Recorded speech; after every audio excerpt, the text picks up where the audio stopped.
All right. This is our coffee activity, and I've never actually played with or painted with coffee before, so I thought it would be good to kind of get an idea of what it could do. But what you will need for this is some coffee, some paintbrushes, and some paper, and maybe a little bit of water so that we can get some of those layers a little bit different too, some diluted layers. So I thought first what I would do before I put it on any paper that I really like, that I would test out some washes to see what colors we can get.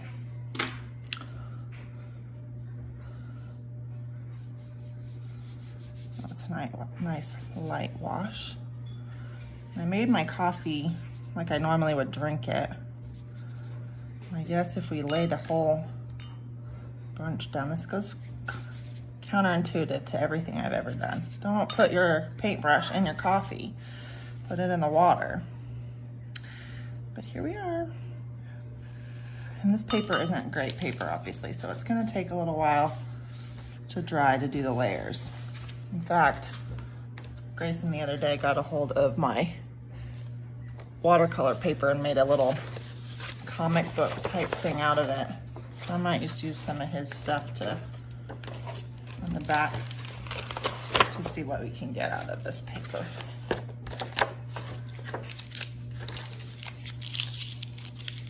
While that dries.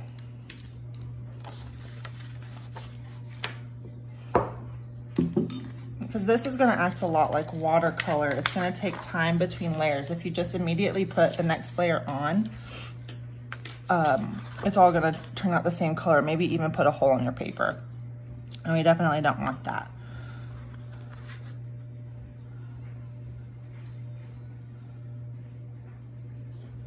So I'm just gonna color in one of the things he's made and kind of see what we can do with that.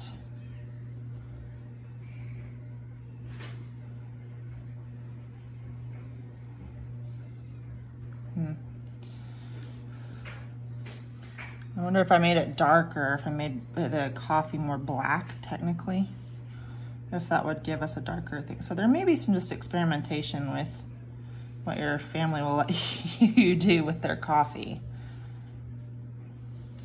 And I think the more layers we end up putting in, the darker we'll get too, if it acts like watercolor. The more you layer, the more depth you get. And just like with actual watercolor, you don't want to put anything right next to the real or to your already wet areas, because then it will all bleed or run together. And then you won't be able to kind of control your material as well. You need a blow dryer to speed this up. So let's see, this looks fairly dry up here. So if I add another layer,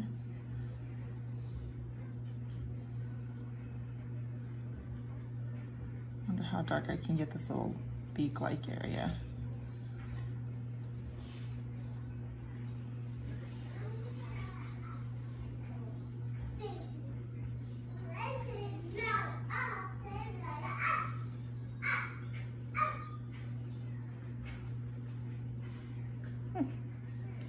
So let's experiment with just some washes.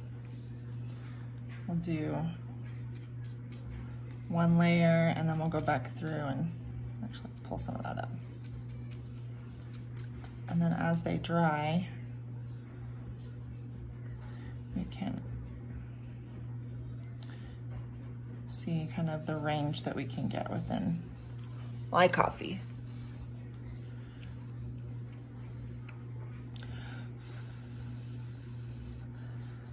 I may have to go grab my blow dryer.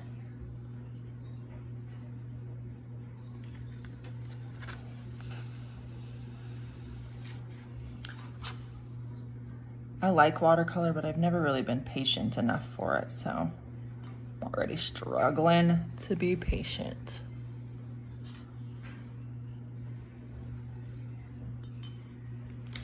How's our paper done? You can kind of see the difference between watercolor paper. This is printer paper. It's stinky. some spots on here though that are ready for, I could do another layer. I'm just not a fan, so if you don't like it or you just need, I wonder if we make blacker coffee, if that would help. Let me just take some experimenting. If you have thicker cardstock or something like that, or maybe even, I don't know if you have like white construction paper, but any thicker paper is gonna be a little bit more easily painted on.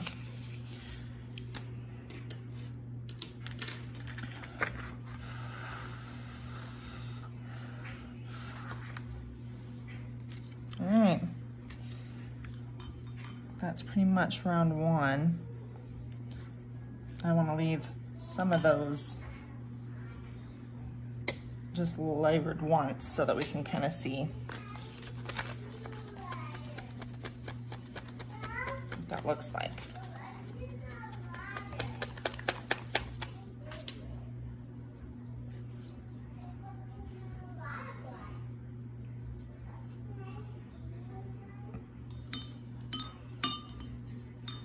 I'm gonna grab my blow dryer.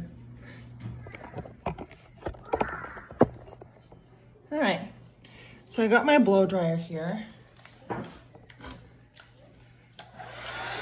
Just to kind of help us move this along.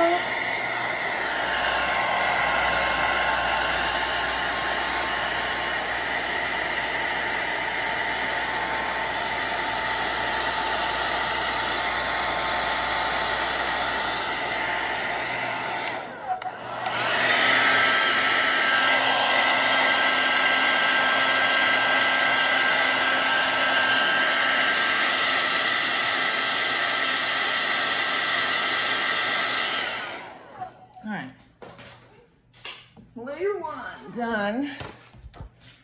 I'm gonna add another layer to all but this one. We wanna leave this one with just one layer.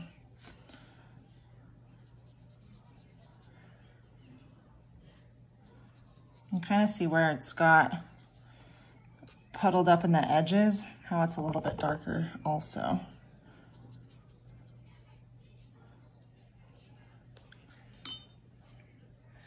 I'm gonna dry it again.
Layer three.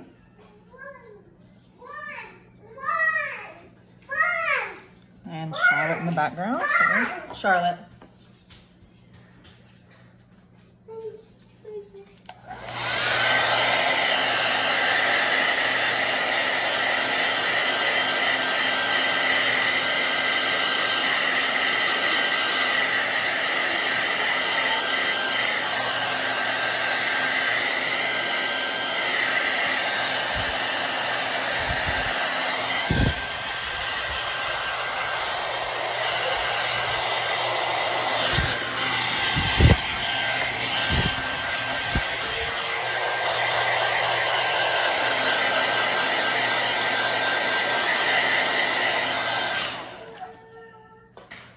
getting some good dark values now.